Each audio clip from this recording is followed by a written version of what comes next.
Hello students, कैसे हैं आप सब। एक बार आपका फिर से स्वागत है नॉलेज हब पर। स्टूडेंट्स, नॉलेज हब के इस वीडियो में आज हम जो क्लास हैं वो है HSSC CET एग्ज़ाम के रिगार्डिंग। हरियाणा CET एग्ज़ाम कभी भी कंडक्ट करवाया जा सकता है और मोस्ट इम्पोर्टेंट एग्ज़ाम हरियाणा में यही हो चुका है, क्योंकि CET एग्ज़ाम क्वालिफाई करना मैंडेटरी है अगर आपको नई भर्ती देखनी है तो। और इस क्लास में हम जो करेंगे वो है हरियाणा जीके के इम्पोर्टेंट क्वेश्चंस हम करने वाले हैं। हरियाणा जीके के मोस्ट इम्पोर्टेंट MCQ हम लेकर आए हैं, क्योंकि जो CET का एग्ज़ाम है उसमें जो जीके पूछी जाएगी हरियाणा जीके वो तकरीबन 30 नंबर के आसपास से पूछी जाएगी। 30 से 40 नंबर की हरियाणा जीके उसमें पूछी जाएगी। तो इसलिए HSSC का जो कोई HSC हो या HPSC है, हरियाणा जीके मोस्ट इम्पोर्टेंट रहती है उन एग्ज़ाम्स के लिए। तो आज के क्लास में हम देखने वाले हरियाणा जीके के मोस्ट इम्पोर्टेंट MCQs। डेली हम नई नई क्लास डालते हैं हरियाणा जीके के ऊपर, तो आप डेली क्लास देखते रहिए। हिंदी की क्लास भी डाल रखी है, समास वगैरह के लिए, समास संधि वगैरह, करंट अफेयर भी हमने डाल रखे लास्ट 6 महीने के। वो सारी क्लास आप देखते रहिए, आप अपनी तैयारी जारी रखें। क्लास का PDF अगर आपको चाहिए तो डिस्क्रिप्शन में टेलीग्राम चैनल का लिंक दिया है, वहाँ से आप टेलीग्राम चैनल ज्वाइन कर लीजिए, जहाँ से आपको क्लास की PDF मिल जाएगी। और जो कैंडिडेट पहली बार है नए हमारे साथ जुड़े हैं तो वो यूट्यूब पर हमारे नॉलेज हब को सब्सक्राइब जरूर कर लें। तो चलिए आज की क्लास फटाफट से हम शुरुआत करते हैं और देखते हैं आज के कौन कौन से क्वेश्चंस क्लास में हैं। क्वेश्चन नंबर फर्स्ट है और वो है कि गुरुद्वारा नीम साहिब कहाँ पर है। रोहतक, पानीपत, सोनीपत या फिर कैथल। तो गुरुद्वारा नीम साहिब जो है वो कैथल डिस्ट्रिक्ट के अंदर है। गुरुद्वारा नीम साहिब कहाँ पर है? कैथल डिस्ट्रिक्ट के अंदर है। अगला है क्वेश्चन नंबर 2। क्वेश्चन नंबर जो सेकंड है उसमें पूछा गया कि 1526 ईस्वी में किन के बीच में पानीपत की पहली लड़ाई लड़ी गई थी। पानीपत की पहली लड़ाई कब हुई थी? ये हुई थी 1526 में। पहला क्वेश्चन तो इसमें यहीं से बन गया। पानीपत की पहली लड़ाई हुई थी 1526 में। अब क्वेश्चन ये है कि किन किन के बीच में हुई थी। ऑप्शंस हैं अकबर और इब्राहिम लोदी, हुमायूं और इब्राहिम लोदी, बाबर और इब्राहिम लोदी, और लास्ट में ऑप्शन डी है अकबर और हेमू। ये 4 ऑप्शन आपके दिए गए हैं। अब आपको बताना है कि पानीपत की पहली लड़ाई किन के बीच में हुई थी। तो पानीपत की जो पहली लड़ाई थी 1526 में वो हुई थी बाबर और इब्राहिम लोदी के बीच में। बाबर और इब्राहिम लोदी के बीच में, जिसमें इब्राहिम लोदी हार गया था। ठीक है, तो इसका ऑप्शन हो जाएगा सी, इसका आंसर हो जाएगा बाबर और इब्राहिम लोदी। अगला है क्वेश्चन नंबर 3। और थर्ड क्वेश्चन में है कि तो इसमें जो पूछा गया क्वेश्चन नंबर 3 में भक्त भारती, सत्याग्रही, प्रहलाद, मीरा मतवाली और सतसई, ये 5 पुस्तकें किसकी रचना है? खुशीराम, श्री राम, तुलसीदास शर्मा या फिर दीनदयाल शर्मा। तो ये जो रचनाएं हैं ये हैं तुलसीदास शर्मा जी की। भक्त भारती, सत्याग्रही, प्रहलाद, मीरा मतवाली और सतसई। याद रखना, ये इनमें से किसी भी एक रचना का नाम दे देगा और पूछेगा इसके राइटर कौन है।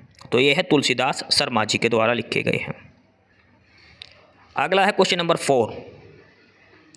देश का पहला कृत्रिम रबड़ जो पावर प्लांट है वो कहाँ लगा है? कृत्रिम रबड़ संयंत्र कहाँ लगा है? ऑल ओवर इंडिया की बात हो रही है यहाँ पर।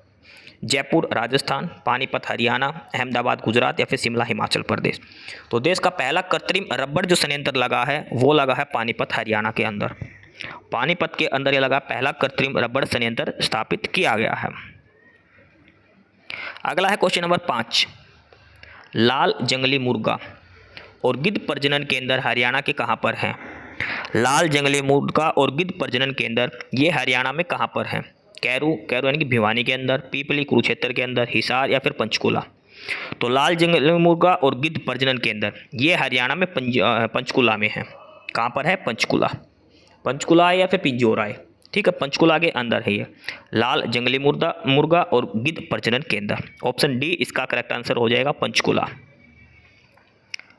अगला क्वेश्चन ये काफ़ी इंपॉर्टेंट क्वेश्चन है। क्वेश्चन है कि हरियाणा में एकमात्र परमवीर चक्र किसको मिला है?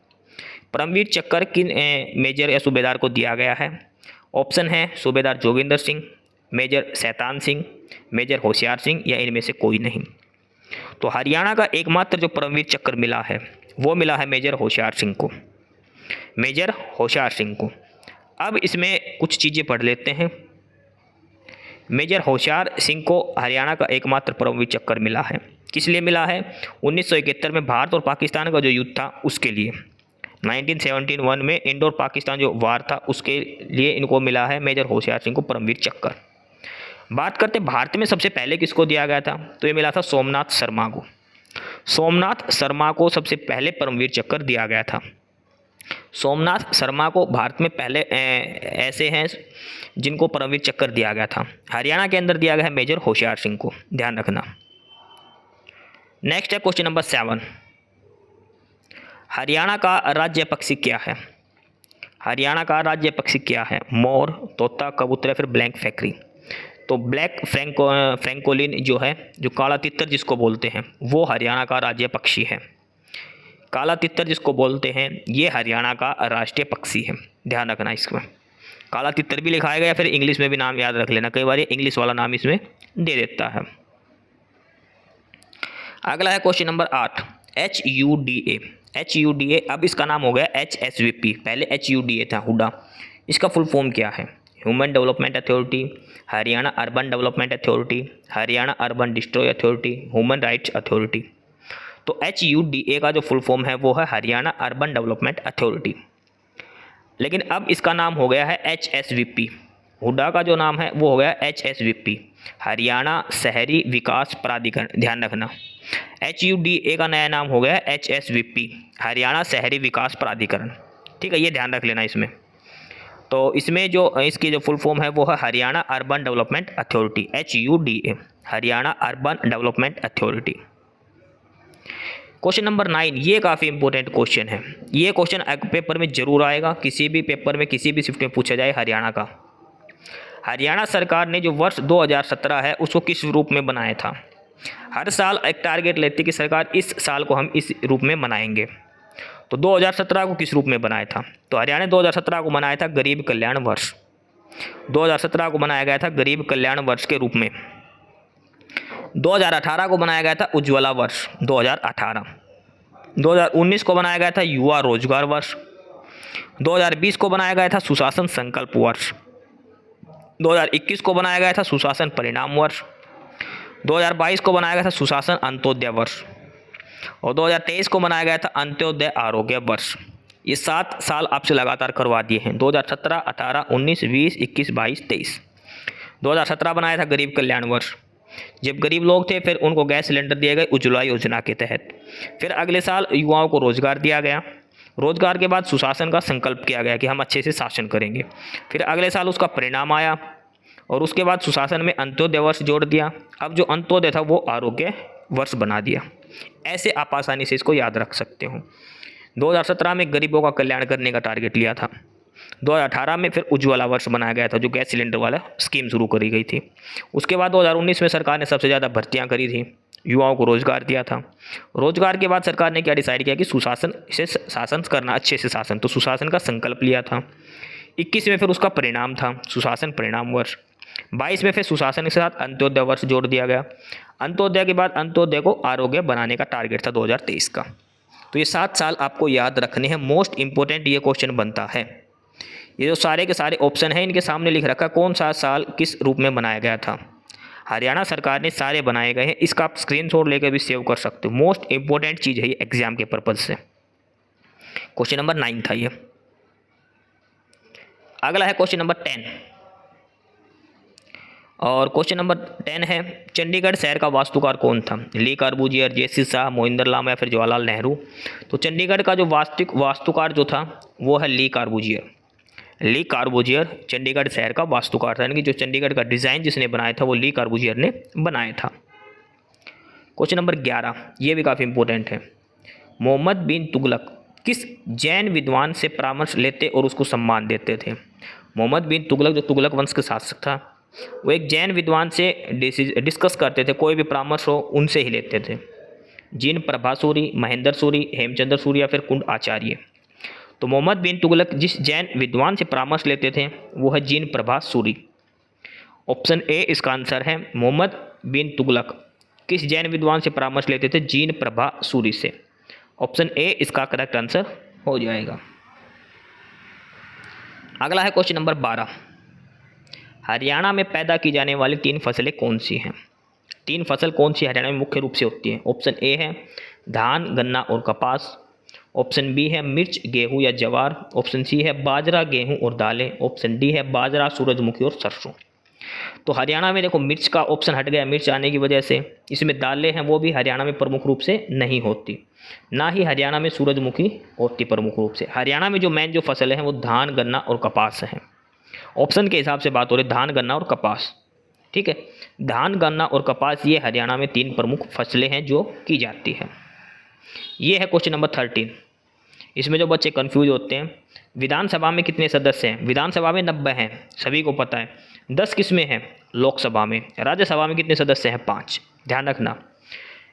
अगर पूछ ले हरियाणा विधान परिषद में कितने सदस्य हैं, हरियाणा विधान परिषद की बात कर ले, विधान परिषद की बात कर ले, हरियाणा में विधान परिषद की कितनी सीटें हैं? तो हरियाणा में 0 है, हरियाणा में विधान परिषद नहीं है। कन्फ्यूज नहीं होना, ये जो 5 सीटें हैं राज्यसभा की हैं, 10 सीटें हैं वो लोकसभा की हैं, और विधानसभा की है 90। विधान परिषद हरियाणा में नहीं है, ये ध्यान रखना। ठीक है, विधान परिषद 0, विधानसभा 90। अगला है क्वेश्चन नंबर 14, काफ़ी अच्छा क्वेश्चन है ये। आधार कार्ड का प्रबंधन करने वाली unit identification authority of India का डाटा सेंटर हरियाणा में कहाँ पर है? जो UIDAI है, UIDAI जो आधार कार्ड की अथॉरिटी है, उसका जो डाटा सेंटर है वो हरियाणा में कहाँ पर है? गुरुग्राम, फरीदाबाद, सोनीपत या फिर मानेसर? तो ये आएगा मानेसर के अंदर। ध्यान रखना, गुरुग्राम ऑप्शन में होता, मानेसर नहीं होता, तो हमें गुरुग्राम लगाना पड़ता है, क्योंकि मानेसर वो गुरुग्राम के अंदर ही आता है। ध्यान रखना, प्रॉपर आंसर है मानेसर। अगर सिटी पूछा जाए डिस्ट्रिक्ट, तो ये गुरुग्राम के अंदर है। ध्यान रख लेना, मानेसर गुरुग्राम के अंदर है। तो ऑप्शन डी इसका आंसर हो जाएगा, मानेसर अलग से दिया गया था। अगला है क्वेश्चन नंबर 15। किसका मकबरा जो दक्षिण एशिया की प्रथम महिला स्मारक है कैथल में है? यानी कि किस महिला एक शासक का मकबरा कैथल में है जो दक्षिण एशिया की प्रथम महिला स्मारक है, और वो है रजिया सुल्तान का। ऑप्शन पढ़ने की जरूरत नहीं है, जो कैथल में स्मारक पूछे किस महिला सुल्तान का, वो है रजिया सुल्तान। महिला शासक कौन थी? रजिया सुल्तान। इसका मकबरा कहाँ पर है? कैथल के अंदर। यह है क्वेश्चन नंबर 16। 2011 की जनगणना के अनुसार जनसंख्या के हिसाब से हरियाणा जो राज्यों में कौन से नंबर पर भारत में? जनसंख्या के हिसाब से हरियाणा की जनसंख्या पूरे भारत में कौन से नंबर पर है? पहले नंबर पर, 10वें नंबर पर, 18वें नंबर पर या फिर 27वें नंबर पर? ध्यान रखना है, 2011 की जनगणना के हिसाब से पूछा है, और उसके हिसाब से है हरियाणा 18वें नंबर पर। हरियाणा पूरे भारत में 18वें नंबर पर है जनसंख्या के हिसाब से, 2011 की जनगणना के अनुसार 18वें नंबर पर है। ये है क्वेश्चन नंबर 17, काफ़ी अच्छा क्वेश्चन है। इसमें है कि हरियाणा में पहली बार जो राष्ट्रपति शासन कब लगा था? हरियाणा में पहली बार राष्ट्रपति शासन कब लगा था? हरियाणा में 3 बार राष्ट्रपति शासन लग चुका है। इसमें पूछा पहली बार कब लगा था, 66 में, 67 में, 97 में या 75 में? तो ये लगा था 1967 में। पहली बार जो हरियाणा में राष्ट्रपति शासन लगा था वो 1967 में लगा था। 21 नवंबर 1967 को हरियाणा में पहली बार राष्ट्रपति शासन लगाया गया था। 21 नवंबर 1967 को हरियाणा में राष्ट्रपति शासन पहली बार लगाया गया था। ध्यान रखना, डेट, एग्जैक्ट डेट याद रखना, 21 नवंबर 1967। अगला है क्वेश्चन नंबर 18। ये क्वेश्चन एक बार पेपर में पहले पूछा गया था, इसलिए आपके सामने क्वेश्चन दिया गया है। क्वेश्चन है कि प्रीतम रानी सिवाच किस खेल से जुड़ी हैं? क्रिकेट, हॉकी, बैडमिंटन या फिर मुक्केबाजी? तो प्रीतम रानी सिवाच हॉकी की प्लेयर है हरियाणा से। प्रीतम रानी सिवाच हॉकी खेल से संबंधित है। रानी रामपाल भी हॉकी से है। क्वेश्चन नंबर 19 है, 2000 में अश्विनी चौधरी ने हरियाणा की कौन सी फिल्म थी जिसके हेतु राष्ट्रीय पुरस्कारों में एक निर्देशक की पहली फिल्म की श्रेणी में सर्वोत्तम फिल्म हेतु इंदिरा गांधी पुरस्कार दिया गया था? 2000 में एक फिल्म थी और वो अश्विनी चौधरी को सर्वोत्तम फिल्म हेतु इंदिरा गांधी पुरस्कार दिया गया था। धाकड़ छोरा, लाडो, फूल बदन या फिर जाटनी? तो वो फिल्म थी लाडो। लाडो फिल्म के लिए इनको इंदिरा गांधी पुरस्कार दिया गया था। लाडो फिल्म के लिए 2000 में अश्विनी चौधरी को इंदिरा गांधी पुरस्कार दिया गया था, और किस श्रेणी में? सर्वोत्तम फिल्म की श्रेणी में इनको दिया गया था। आगे है क्वेश्चन नंबर 20। ये क्वेश्चन काफ़ी बार रिपीट हो चुका है, कई बार ये क्वेश्चन आया है।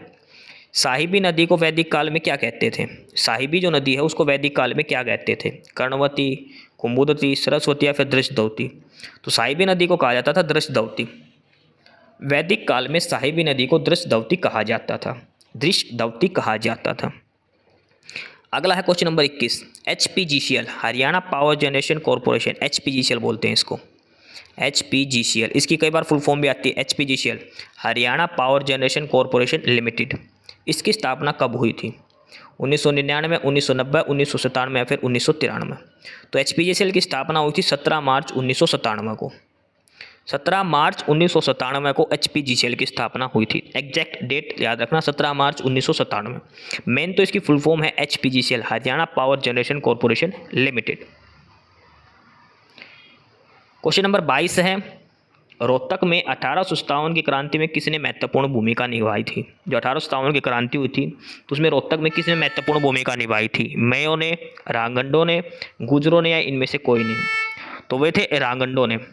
रोहतक के रांगड़ों ने खरखोदा के किसान नेता विरासत अली और बाबर खान के नेतृत्व में विद्रोह किया था। विरासत अली और बाबर खान के नेतृत्व में इन्होंने विद्रोह किया था। खरखोदा के किसान नेता थे ये क्वेश्चन तो आई थिंक सभी को आना चाहिए। HSSC की स्थापना कब हुई थी? हरियाणा राज्य कर्मचारी चयन आयोग, HSSC जो बोलते हैं, इसकी स्थापना कब हुई थी? 26 जनवरी 1970, 2 अक्टूबर 1970 या 28 जनवरी 1970? तो HSSC की स्थापना हुई थी 28 जनवरी 1970। 28 जनवरी 1970 को HSSC की स्थापना हुई थी। क्वेश्चन नंबर 24 है, हरियाणा में छठी नृत्य कब मनाया जाता है? छठी नृत्य होता है जब बच्चे के जन्म के छठे दिन। तो बच्चे के जन्म के छठे दिन, दूसरे दिन, पहले दिन या 7वें दिन। तो छठी ये होते हैं बच्चे के जन्म के छठे दिन। ऑप्शन ए इसका करेक्ट आंसर हो जाएगा, बच्चे के जन्म के छठे दिन। क्वेश्चन नंबर 25 है, हरियाणा में वायुसेना स्टेशन कितने हैं? ध्यान रखना, एयरफोर्स स्टेशन की इसमें बात करी गई है। एयरफोर्स स्टेशन की बात करी है, 1, 2, 3, 4। तो हरियाणा में एयरफोर्स स्टेशन सिर्फ 2 ही हैं, एक सिरसा में और एक अम्बाड़ा में। अगर नॉर्मली पूछे कि सैनिक हवाई अड्डे तो वो तो ज़्यादा है, 6 हैं, लेकिन एयरफोर्स स्टेशन की बात करें तो 2 ही हैं, एक सिरसा में और एक अम्बाड़ा के अंदर। आगे है क्वेश्चन नंबर 26। चंद्रकूप मंदिर किसके द्वारा बनवाया गया? चंद्रकूप मंदिर जो कुरुक्षेत्र में है वो किसके द्वारा बनाया गया? श्री कृष्ण, श्रवणनाथ, युधिष्ठिर या फिर हर्षवर्धन? तो चंद्रकूप मंदिर जो बनवाया गया था वो युधिष्ठिर के द्वारा बनवाया गया था। चंद्रकूप मंदिर युधिष्ठिर के द्वारा बनवाया गया था। क्वेश्चन नंबर 27 है, हरियाणा राज्य में 6 मंडल हैं, तो इनमें से कौन सा एक मंडल नहीं है? 4 ऑप्शंस दे रखे हैं, इनमें से 3 मंडल है, एक नहीं है। रोहतक भी डिवीज़न है, अम्बाड़ा भी है, हिसार भी है, लेकिन सिरसा डिवीज़न नहीं है। तो 6 मंडलों में से सिरसा एक मंडल नहीं है, ध्यान रखना ये। क्वेश्चन नंबर 28 काफ़ी इंपॉर्टेंट क्वेश्चन, काफ़ी अच्छा क्वेश्चन है। कांग्रेस पार्टी को छोड़ने के बाद 1906 में बंसीलाल ने किस पार्टी का गठन किया? 1906 तक बंसीलाल कांग्रेस पार्टी में थे, उन्होंने कांग्रेस पार्टी छोड़ दी थी 1906 में, नई पार्टी बनाई, उसका क्या नाम था? Haryana Janhit party, Indian National Lokdal party, Haryana Vikas party या फिर हरियाणा विशाल पार्टी? तो बंसीलाल जी ने जो पार्टी बनाई थी 1906 में वो थी हरियाणा विकास पार्टी। हरियाणा विकास पार्टी के नाम से इन्होंने गठन किया था 1906 में। क्वेश्चन नंबर 29 है, किस मंदिर का निर्माण पानीपत के तीसरे युद्ध के बाद कराया गया? पानीपत की जो तीसरी लड़ाई हुई थी उसके बाद कौन से मंदिर का निर्माण हुआ था? अदिति का मंदिर, देवी तालाब का मंदिर, सती का मंदिर या फिर दाऊजी का मंदिर? तो वो था देवी तालाब का जो शिव मंदिर है जींद के अंदर। और ये पानीपत के तीसरे विश्व युद्ध के बाद, तीसरा जो युद्ध हुआ था पानीपत का, उसके बाद इसका निर्माण करवाया गया था, देवी तालाब का शिव मंदिर। ऑप्शन बी इसका करेक्ट आंसर हो जाएगा। अगला क्वेश्चन है 30 नंबर, उसमें कि हरियाणा के उत्तर में कौन सा राज्य है? उत्तर में यानी कि हरियाणा के ऊपर की साइड, दिल्ली है, उत्तर प्रदेश, हिमाचल प्रदेश, फिर राजस्थान? तो हरियाणा के उत्तर में यानी कि हरियाणा के ऊपर की साइड कौन सा स्टेट है? वो है हिमाचल प्रदेश। हरियाणा के उत्तर में कौन है? हिमाचल प्रदेश। पश्चिम में राजस्थान, ध्यान रखना। और दक्षिण में नीचे की साइड है उत्तर प्रदेश और पूर्व की साइड है दिल्ली, ये ध्यान रख लेना। अगला है क्वेश्चन नंबर 31। 1966 में पंजाब पुनर्नियोजन अधिनियम ने पंजाब को विभाजित किया और उस क्षेत्र को उस समय के केंद्र शासित प्रदेश को हस्तांतरित कर दिया था। तो वो कौन सा? एक वो था हिमाचल प्रदेश। हिमाचल प्रदेश पहले यूटी हुआ करता था, केंद्र शासित प्रदेश। तो जब 1966 है, जब पंजाब पुनर्नियोजित जो अधिनियम बना, पंजाब के हिस्से हुए थे, उसके बाद इसको हिमाचल प्रदेश को, जो केंद्र शासित प्रदेश, वो हिमाचल प्रदेश को दे दिया था। ठीक है। अगला प्रश्न नंबर 32, पंडित जसराज का संबंध किस घराने से है? किराना, आगरा, ग्वालियर या फिर मेवात? तो पंडित जसराज, ये काफ़ी इंपॉर्टेंट क्वेश्चन है, ये है मेवाती घराने से। पंडित जसराज मेवाती घराने से संबंधित रखते हैं। मेवाती घराना इसका सही आंसर हो जाएगा। ये है क्वेश्चन नंबर 33। इसमें से ये इधर 4 स्टेटमेंट दे रखी हैं और ये 4 इनके सामने मैच कर रखे हैं, तो ये बताना कि कौन सा सही जोड़ रखा है। करो चोटी शिवालिक की पहाड़ियाँ, डोसी की पहाड़ियाँ मोरनी हिल्स, मेवात की पहाड़ियाँ शिवालिक पहाड़ियाँ, घग्गर और आगरा सदानीरा नदी। तो जो पहली स्टेटमेंट है वो सही है। करो चोटी है ये मोरनी हिल्स में है और ये शिवालिक की पहाड़ियों का हिस्सा है। डोसी की पहाड़ियाँ हैं ये मोरनी की पहाड़ियों में नहीं है, ये अरावली पहाड़ियों का हिस्सा है। मेवात भी अरावली पहाड़ी में आती है। और घग्गर और आगरा ये मौसमी नदी है, सदानीरा नदी नहीं है। देखो यहाँ पे सारी डिटेल समझा रखी है। करो जो चोटी है वो शिवालिक की पहाड़ियों में है, सही है। डोसी की पहाड़ी है ये अरावली में है। और घग्गर और हागरा ये वर्षा ऋतु में चलने वाली एक मौसमी नदी है। घग्गर और हागरा स्पेशल बारिश के सीजन में चलती है, मौसमी नदी है ये। क्वेश्चन नंबर 34 है, ये कई बार पूछा गया है कि कौन सा एक पुलिस जिला है, एक नया पुलिस जिला बना है जो जिला नहीं है केवल पुलिस जिला है। पलवल, हांसी, थानेसर। ऐसा कौन सा एक इनमें से एक शहर है जो डिस्ट्रिक्ट नहीं है लेकिन सिर्फ पुलिस डिस्ट्रिक्ट का पुलिस जिला बनाया गया, और वो है हांसी। हांसी को पुलिस जिला बनाया गया है लेकिन वैसे जिला नहीं है ये। ऑप्शन बी इसका आंसर हो जाएगा। क्वेश्चन नंबर 35 है, प्रसिद्ध टीवी श्रेणी अदाकार बरख बिष्ट सेनगुप्ता, बरख बिष्ट सेनगुप्ता, इसका जन्म हरियाणा के किस जिले में हुआ था? सिरसा, महेंद्रगढ़, हिसार या रोहतक। बरख बिष्ट सेनगुप्ता का जन्म किस जिले में था? इनका जन्म हुआ था हिसार के अंदर, इनका जन्म हुआ था हिसार डिस्ट्रिक्ट के अंदर। क्वेश्चन नंबर 36 है, निम्नलिखित में से कौन सा समाचार पत्र पंडित नेक्कीराम शर्मा के द्वारा प्रकाशित किया गया था? संवाहक, संदेश, निवारण या फिर वाणी। तो पंडित नेक्कीराम शर्मा द्वारा जो समाचार पत्र जारी किया गया था वो था संदेश। संदेश नाम का समाचार पत्र पंडित नेक्कीराम शर्मा के द्वारा दिया गया, प्रकाशित किया गया था, संदेश। ऑप्शन बी इसका आंसर हो जाएगा। 37 है, हरियाणा में स्वांग थिएटर स्वरूप के संस्थापक कौन थे? जो स्वांग थिएटर है वो किसने स्थापना करी थी? दीपचंद ब्राह्मण ने, किशनलाल भाट, अली बख्श या फिर पंडित लक्ष्मीचंद। तो स्वांग थिएटर की जो स्थापना करी थी वो करी थी किशनलाल भाट ने। किशनलाल भाट ने इसकी स्थापना करी थी, स्वांग थिएटर स्वरूप की किशनलाल भाट ने, और इनके साथ थे दीपचंद ब्राह्मण। पहले ऑप्शन रहेगा मैन किशनलाल भाट, इसका सही आंसर हो जाएगा। क्वेश्चन नंबर 38 है, सूर सम्मान किस क्षेत्र में दिया जाता है? सूर सम्मान खेल, साहित्य या फिर कृषि। तो ये दिया जाता है साहित्य के क्षेत्र में। हाली सम्मान दिया जाता है उर्दू के क्षेत्र में। साहित्य के क्षेत्र में दिया जाता है सूर सम्मान। साहित्य का सर्वोच्च पुरस्कार है सूर सम्मान, हरियाणा के अंदर। क्वेश्चन नंबर 39 है, शाह आयोग की अनुशंसा के आधार पर निम्नलिखित सभी जिले नवनिर्मित हरियाणा राज्य के हिस्सा थे सिवाय, यानी कि इन 4 में से 3 डिस्ट्रिक्ट थे जब हरियाणा बना 1 नवंबर 1966 को। एक जिला नहीं था, कौन सा नहीं था वो? गुरुग्राम, रोहतक, हिसार या फिर पलवल। तो पलवल उस समय नहीं था। पलवल जब हरियाणा बना था तब उसमें पलवल हरियाणा का हिस्सा नहीं था, ये 3 ही जिले थे। उसके अलावा टोटल हरियाणा में 7 जिले थे जब हरियाणा बना था, तब ये ध्यान रखना। ये भी क्वेश्चन काफ़ी अच्छा है। राष्ट्रीय मानव अधिकार आयोग का अध्यक्ष कौन होता है? राष्ट्रीय मानव अधिकार आयोग का हाई कोर्ट का रिटायर्ड जज, सुप्रीम कोर्ट का रिटायर्ड चीफ जज या सुप्रीम कोर्ट का रिटायर्ड जज। तो वो होगा जो सुप्रीम कोर्ट का retired chief justice, ex chief justice जो होगा। सुप्रीम कोर्ट का जो चीफ जस्टिस जो रिटायर हो चुका वो राष्ट्रीय मानव अधिकार आयोग का अध्यक्ष होगा।